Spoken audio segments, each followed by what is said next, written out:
Guys मेरा नाम हुबाब है और आज का टॉपिक जिस पे मैं वीडियो बना रहा हूँ वो ये है कि बजीज़ को कैसे विंटर में सेव किया जा सकता है। मतलब कि ठंडी हवा चलना शुरू हो गई है आजकल पंजाब के अंदर स्पेशली, तो इसीलिए मैं आज का टॉपिक जो रखा है वो यही है कि लोगों ने पूछा भी मेरे से कि भाई क्या किया जाए कि भाई वजीज़ सेफ़ रहे ज़्यादा से ज़्यादा। तो मैं आपको आज ये वीडियो बना रहा हूँ अभी 7 बजे का टाइम है और देखें बहुत ज़्यादा अच्छी हवा तेज़ सारी ठंडी, मतलब कि काफ़ी ठंड हो चुकी है अब पंजाब में। तो देखें मैंने आज ही अपने कॉलोनी में ये सारा सेटअप लगाया है सारे को मतलब कि सारी चारों तरफ से सिर्फ एक साइड छोड़ी है और बाकी तीनों तरफ जो है ना बजीज़ की जो सी कॉलोनी थी उसके इर्द गिर्द मैंने वो प्लास्टिक शीट लगाई है, ये मोटी वाली। ये देख मतलब कि आमने सामने नज़र भी आ सकता है, ये मोटी वाली प्लास्टिक शीट है। ये मतलब कि ये हर किसी के लिए ना मतलब कि बहुत अच्छी है, मतलब बजीज़ के लिए जितने भी आपके पास पैलेट हैं उनके लिए आप ये यूज़ कर सकते हैं। और स्पेशली क्योंकि ठंड में ठंडी हवा से बचाना सबसे ज़्यादा ज़रूरी होता है बजीज़ को, क्योंकि अब जब तक ठंडी हवा से सेफ रहेगा बजीज़ को ना ज़ुकाम लगेगा ना कोई और प्रॉब्लम होगी।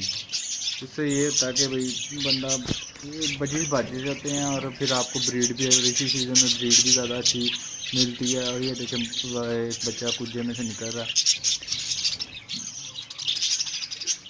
ये इससे ये होता है कि भाई जैसे इंसान को भी हवा से बचने की ज़रूरत होती है, ठंडी हवा से ही उसे प्रॉब्लम होते हैं, तो इससे ये ज़ुकाम से ही बच जाते हैं। और बाकी और जितनी भी बीमारियां ठंड से जो लगती हैं ठंडी हवा से लगती हैं वो उससे बच जाता है। इससे ये फ़ायदा होता है कि इंसान ये बजीज़ बच जाते हैं और आपका जो सा ब्रीडिंग सीज़न जो चल रहा होता है उसमें जो बच्चों की भी जो सी सारी प्रॉब्लम है वो भी बच जाती हैं।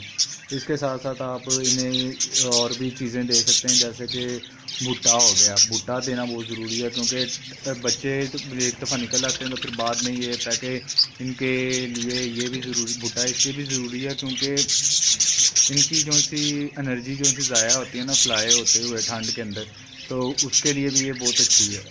भुट्टे से ये होता है कि उनकी सब एनर्जीज आ जाती हैं और ये जो सब बेबीज़ को चिक्स को खिला के एनर्जी खो देते हैं ना वो भी आ जाती है। बेबीज़ भी बहुत अच्छे साइज़ में हो जाते हैं।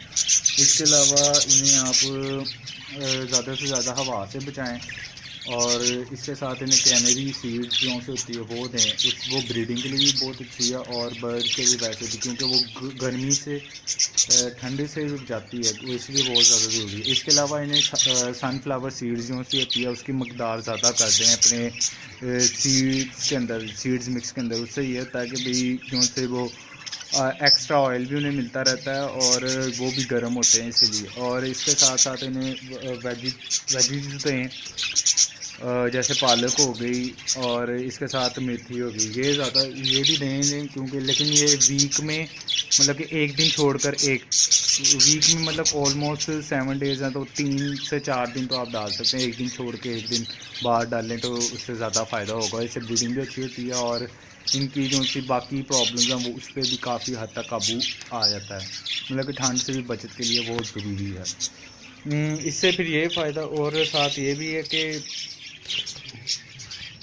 हमारे जो पैरेट्स होते हैं इनको ठंड से बचाना सबसे ज़रूरी है। जैसे ये ठंड से अच्छे बचे रहेंगे और वो आपको ब्रीड भी और ज़्यादा अच्छी से अच्छी देंगे। इसके अलावा गाइस मैं आपसे ये गुजारिश करूँगा कि आप ज़्यादा से ज़्यादा मेरे चैनल को सब्सक्राइब करें ताकि मैं और ज़्यादा से ज़्यादा वीडियोस बनाऊं और इन्फॉर्मेटिव वीडियोस बनाऊं। और आगे मैं और सेटअप बढ़ाने के लिए बजीज़ के लिए मतलब कि होगो रोमो और डिफरेंट और जो से है ना म्यूटेशंस वो ले रहा हूँ। और इसके साथ जो से मैंने आपको अपनी दिखाया था जिस प्रोग्रेस क्या कहते हैं रेड आई किंग और टीसीबी की, उसका भी एक चिक निकला है, वो भी मैं आपको ये जल्दी दिखाऊंगा उसकी बाकी प्रोग्रेस के, बाकी उसके जब और चिक्स निकलते हैं। ओके गाइस, फिर आगे मिलते हैं नई टॉपिक के साथ जल्दी। बस यही गुजारिश करूँगा कि आप ज़्यादा से ज़्यादा मेरे चैनल को लाइक करें। अल्लाह हाफिज़।